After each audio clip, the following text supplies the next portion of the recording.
The heart of every man craves a great adventure, but life doesn't usually feel that way. Jesus speaks of narrow gates and wide roads, but the masculine journey is filled with many twists and turns. So how do we keep from losing heart while trying to find the good way when life feels more like a losing battle than something worth dying for? Grab your gear and come on a quest with your band of brothers who will serve as the guides in what we call the masculine journey. The masculine journey starts here now. We have great news for you today on the masculine journey. You no longer have to listen to Rush Limbaugh to deal with identity theft. You can, you can listen to the masculine journey. That's the topic today, and we got, just to begin our topic of identity theft, there you go. Our producer, Howard, comes in and says, you know, Robbie, you got two Jims on the show with you today. How are you going to identify one Jim versus the other? So they were trying to steal your names, right? There you go. It's been Rob, but we have Jim Graham with us, and of course Jim Baricki, and it's welcome to the show, guys. Thank you. Sam is in Florida on some well-deserved time off, and here we are. And I bet you're wondering, what in the world, Robbie? What about identity theft? Well, you may not believe this, but it's true. That almost since the time you were born, there was somebody out there that feared you and really feared who you could become. And that particular identity has been trying to steal yours from you almost from the moment that you were born. Would you say I'm accurate in that statement, Mr. Graham? I would. And continues at it. Yeah, he does. And so it's an interesting thing, and I'm just going to ask this question to the audience. I asked it myself before we did the show. I asked the two Jims. Strip away everything else. Who are you from a kingdom perspective? You know, not what you do, not what your personality is, but just who are you when you get to the kingdom? Not somebody's father, not somebody's mother, not somebody in the PTA, but who are you? And our friend Adam Sandler, right, in the movie Anger Management, he found himself in this group setting, didn't he, Jim? Yeah, he found himself being sentenced by a judge to an anger management class. And and it's hosted by none other than Jack Nicholson, if you can imagine. And here he goes. Dave, tell us about yourself. Who are you? Well, I'm an executive assistant at a major pet products company. Dave, I don't want you to tell us what you do. I want you to tell us who you are. Oh, all right. I'm a pretty good guy. I like playing tennis on occasion. Also, not your hobbies, Dave. Just simple. Tell us who you are. Maybe you could give me an example of what a good answer would be. What did you say? You want Lou to tell you who you are. No, I'm a nice, easygoing man. I might be a little bit indecisive at times. Dave, you're describing your personality. I want to know who you are. I don't know what you want me to say. Ooh. I mean, I'm sorry. I want to answer your question. Just not doing it right, I guess. I think we're getting a picture. Dave. Yeah, I think we're getting a picture. Jim,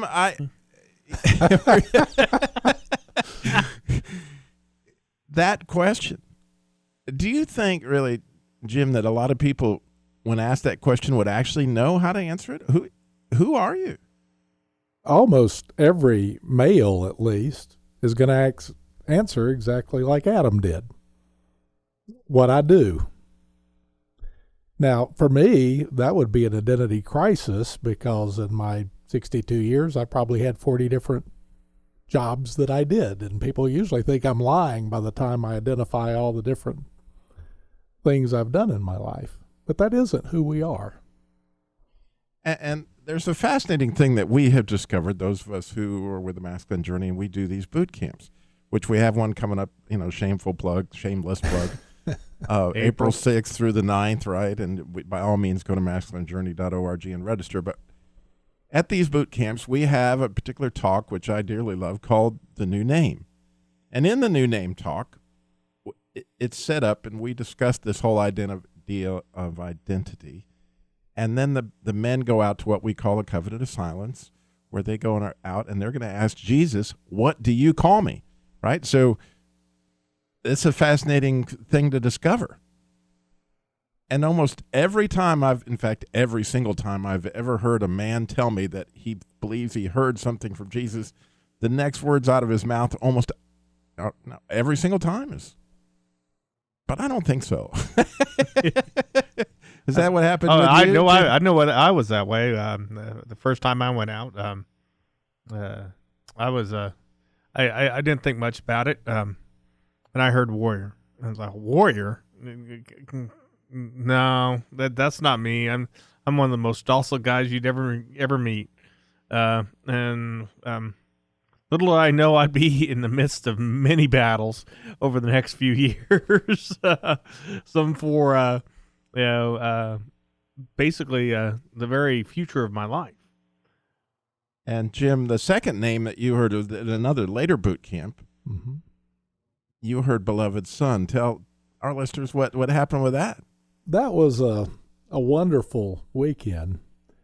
But when I heard that, it reminded me of the movie. Well, you're going to have to tell me the movie because I already forgot it. Good Will Hunting, where he's saying, well, it's not your fault. Well, my response to God was, well, I know that, but, is that it? And I know that.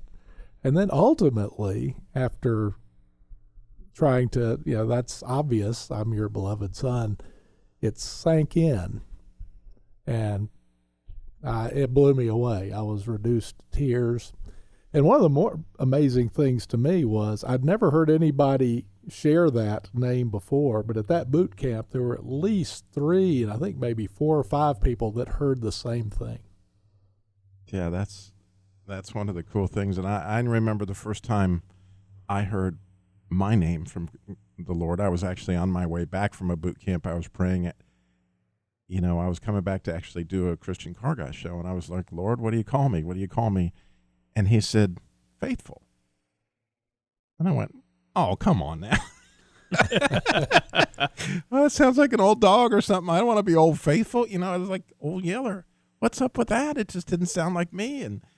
And so then I actually, having been through some other boot camps, went, well, let me think about this. If my name is Faithful, then Satan's been trying to attack that ever since I was born. And how would I attack Faithful if I were Satan and the word came betrayal? And all of a sudden, the events of my life started to unfold in front of me, and I went, oh, wow, God, this faithful word, this may be something that's worth discussing. Well, Lewis Carroll wrote the book Alice in Wonderland, and you may not know it, but he was a big-time Christian and sort of in the group with C.S. Lewis and those guys and Tolkien and those, these amazing authors that wrote inside their stories this unbelievable Christian message. Well, Alice in Wonderland, especially in this Disney rendition that came out later, is really dealing with this issue. And there's this caterpillar in the movie by the name of Absalom in the movie. I think he's called Hookah in the book, but nonetheless, he's a caterpillar, and he likes to blow smoke. And he's trying to show her that she doesn't know who she is. Her identity has been robbed. And they didn't even get her Social Security number, but it seems that it's worked because poor Alice doesn't know who she is. Dave. Oh, Tell that's us about Dave. That's yourself. not Alice. Who are We're you? going to stop. We're not Dave. sure who Alice is. Yeah, that's what happens when you don't completely. Maybe click- Dave is Alice. Click the button. Yeah. Who are you? Absalom? You're not Absalom. I'm Absalom. The question is, who are you? Alice. We shall see. What do you mean by that? I ought to know who I am. Yes, you ought, stupid girl. Unroll the oraculum.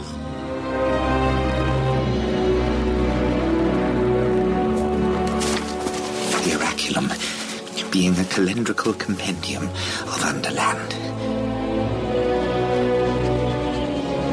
It's a calendar. Compendium. It tells of each and every day since the beginning. Today is Griblig Day. Show her the Frabjous Day. Yeah, Frabjous being the day you slay the Jabberwocky. Sorry? Slay a what? Oh, yeah, that being you there with a Vorpal sword. No other swords can kill the Jabberwocky. No how. If it ain't Vorpal, it ain't dead. That's not me. I know. Resolve this for us, Absalom. Is she the right Alice? Not hardly.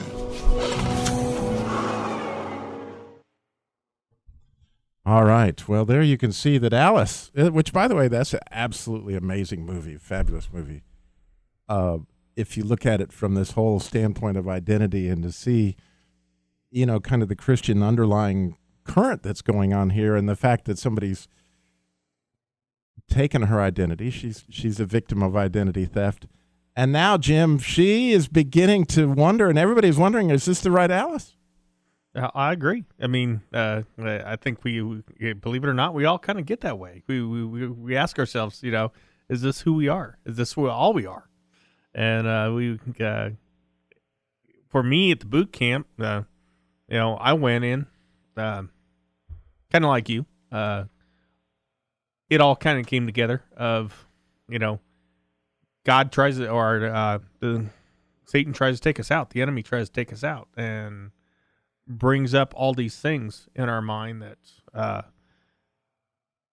to pull us away. For me, the warrior, the enemy kept telling me, "Well, you don't count. You know." And we got a song coming up in the break when we come back, and that it's a and set that song up. The song coming out of the break is a contemporary Christian music song. You guys will recognize it. Listen to the words, listen to the lyrics, because it'll tell you. Somebody's trying to steal something. Yeah. It's your identity. Protect yourself from identity theft and listen to the next segment of the Masculine Journey, masculinejourneyradio.org. You can protect your identity by coming to the boot camp April 6th through the 9th. Go register now, masculinejourneyradio.org.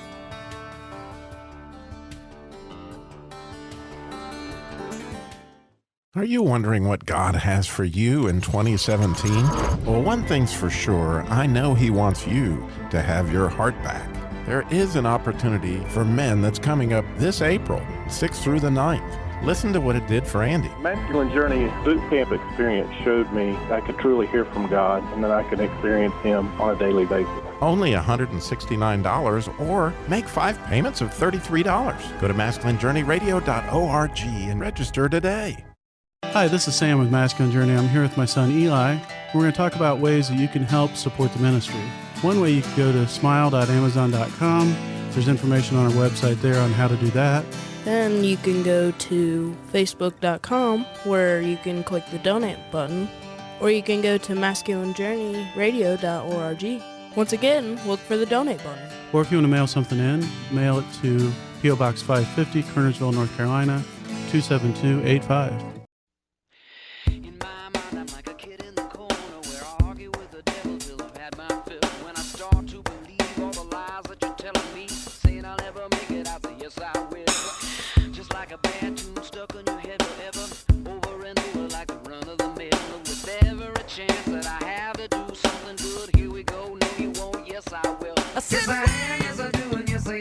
Yes, he's going to take it away, isn't he, Jim? Yes. Identity theft, it's going on all over the place, and it's actually way worse than your credit card. It's way worse than your credit score. He's trying to steal your future. It's even worse than your tax return coming up. He's trying to steal your actual identity. And Jim, this is a critical thing that how do we operate when we don't even know who we are? We don't. Not knowing who we are takes away any power that we receive from God. I've always considered myself my own worst enemy, and that's been one of those self-fulfilling prophecies because I didn't know who I was. Yeah, and the interesting thing is that in many of our cases, I would guess in my own case that many members of my family know if people were to go up there and go, "Who is your dad?" they would be able to describe that individual even better than ourselves because part of the problem with our identity is we never realized we have an enemy, right, Jim? Right. Well, and here's the thing. The enemy's trying to steal that from you and convince you that you're something that you're not. For us to be fulfilled, to become all that God has created us to be, we have to know who we are. And if we don't know who we are, or we minimize, well, I can't do that, or, and that's what the enemy wants to do. He wants to stick something in your head and get you to make the agreement that, hey, you know what? The enemy's right. I can't do that. Imagine if, somebody was constantly whispering in Tom Brady's ear, "You can't play football." No, I bet they did. And I bet he said you can't make that pass. And I bet but I'm hoping that'll happen a lot here in about 2 weeks. Just because, I like the Falcons. But anyway, every week I'm so blessed, beyond blessed, to host Kingdom Pursuits. And, one of the ways that I hope you get from this show that you can find out who you are, the way to get your identity back, there's no 1-800 number, but it's better than that. It's better than that. The person that actually knows who you are is the one who designed you. And through communication with him and through prayer, through times of silence and understanding of going there, he begins to lay out for you an adventure. Not necessarily who you are, but through that adventure, through the story, you begin to understand who it was that you made, because, he sends people, and I hear this all the time. Well, I felt God asked me to write a book, or I felt God asked me to start this ministry to homeless people, or I felt God asked me to, and again, as I'm doing Kingdom Pursuits, and I say, how does God take your passion and use it to build the kingdom? And each time, wow, God has taken me on this phenomenal adventure that I had no idea, but as they went along in the adventure, he's teaching them all along the way, Jim, and I bet in your ministry there at the bridge you see the same thing. I do, and it really is a matter of so many people think they're one thing, and you pointed out for the break, they think they're one thing and they're not. They often your friends can give you a better idea of who you are than you have yourself. But our identity is in Jesus Christ and in our Creator, as you pointed out. And it is a interesting thing that we often don't want to claim who we are, even knowing who we are. Now, we're going to rejoin Alice, and Yay. We're going to take you on a bit of a trip here, because she went on a bit of a trip. In fact, it's sort of an adventure, wouldn't you say? Yes, I would. And interestingly, kind of her version of the Holy Spirit happens to be the smoke coming her way via Absalom. And he's like her comforter in a funny sort of way, even though he calls her stupid girl. But he's her comforter, and he's going to help her with some things as far as discovering her identity. But a lot of it is coming through the adventure that she is living in Wonderland there with the Mad Hatter and the Cheshire Cat and all these people. That I just want you to picture that Lewis Carroll created these phenomenal characters that have very clear identity. I bet you could, listening right now, you can tell me all about a Cheshire Cat, or you could tell me all about a Mad Hatter, or, a Queen of Hearts. Off of this, you got all that. Those characters are very, very well done because they have a very clear identity. But the one that doesn't have so much of a clear identity is the one that's got to face the Jabberwocky. And so she's got Absalom along the way. Now, about halfway through this clip, so you'll hear it, she'll say, Absalom, why are you hanging upside down? And again, you can't see it, but I'm going to tell you that Absalom, being a caterpillar that he is now going into his cocoon phase. Now, you may picture the Christian imagery here. You may picture it that her name is Kingsley. You may picture a lot of things that are coming at you, but listen carefully to the words of this clip. I find it interesting, Robbie, that the person at the center of the story doesn't know who she is. That's often my case. No, I bet it's yours. Absalom? Who are you? I thought we'd settled this. I'm Alice, but not that one. How do you know? You said so yourself. I said you were not hardly Alice, but you're much more her now. In fact, you're almost Alice. Even so, I couldn't slay the Jabberwocky if my life depended on it. It will. So I suggest you keep the Vorpal sword on hand when the Fractures Day arrives. You seem so real. Sometimes I forget that this is all a dream. Will you stop doing that?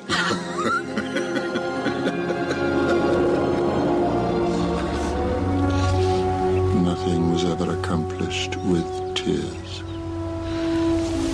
Absalom? Why are you upside down? I've come to the end of this life. You're going to die. Transform. Don't go. I need your help. I don't know what to do. I can't help you if you don't even know who you are, stupid girl. I'm not stupid. My name is Alice. I live in London. I have a mother named Helen and a sister named Margaret. My father was Charles Kingsley. He had a vision that stretched halfway around the world and nothing ever stopped him. I'm his daughter. I'm Alice Kingsley. Alice, at last. This place is real. So are you, and so is the Hatter. And the Jabberwocky. Remember, the Vorpal sword knows what it wants. All you have to do is hold on to it. Farewell, Alice. Perhaps I will see you in another life.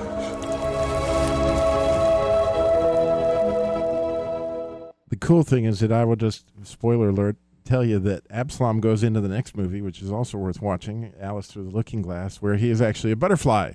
Again, we get the picture. But I want to go to a couple ideas that are clear in this clip that I think are significant to our discovery of our identity and recovering ourselves from our identity theft.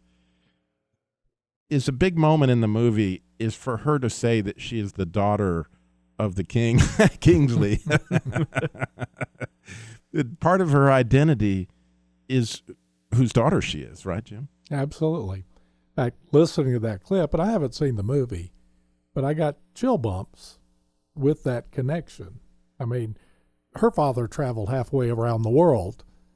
Our father created the world, the universe, and all that's in it. And claiming that position as his son, his daughter, means everything. And nothing would stop him, as she said, being her daughter. Then there's this whole idea, Jim, of the dream, right? This isn't a dream, is it? I'm not really. No. You know, you're down the rabbit hole, but it's not the blue pill. The Jabberwocky's real, isn't he? Yes. You know, and the enemy is real. The enemy is there, and he's in your head, and that's not you talking to yourself. And the enemy is there feeding you full of lies. And then the really cool thing that Lewis Carroll brought out, and they use it in other things that I don't think, but Jim's aware of it, is this idea of the Vorpal sword. And I love the line. I mean, it really intrigues me what it says. It knows what it wants.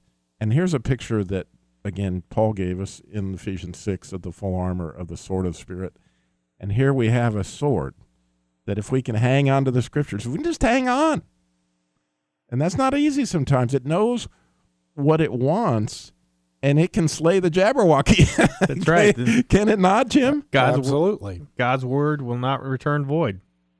And it's a phenomenal picture that is here in this movie, and as well as in the story of Alice in Wonderland, of one of the secrets to not getting your identity stolen is to remain with that Vorpal sword in your hand. And in the armor of God, the sword is the only offensive weapon. The rest is defense.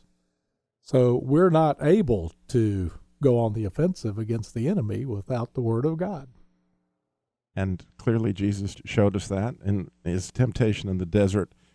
But I do have a friend who would argue with you on that point, that he says the other shield offensive can be an offensive weapon. No, he's going to argue here. He says, and pray in the Spirit at all times, because prayer is an offensive weapon that is really at our disposal, especially in this identity thing. And so if there's one place I would love for you all to land in listening to our show today, in Jim's case, and in Jim's case.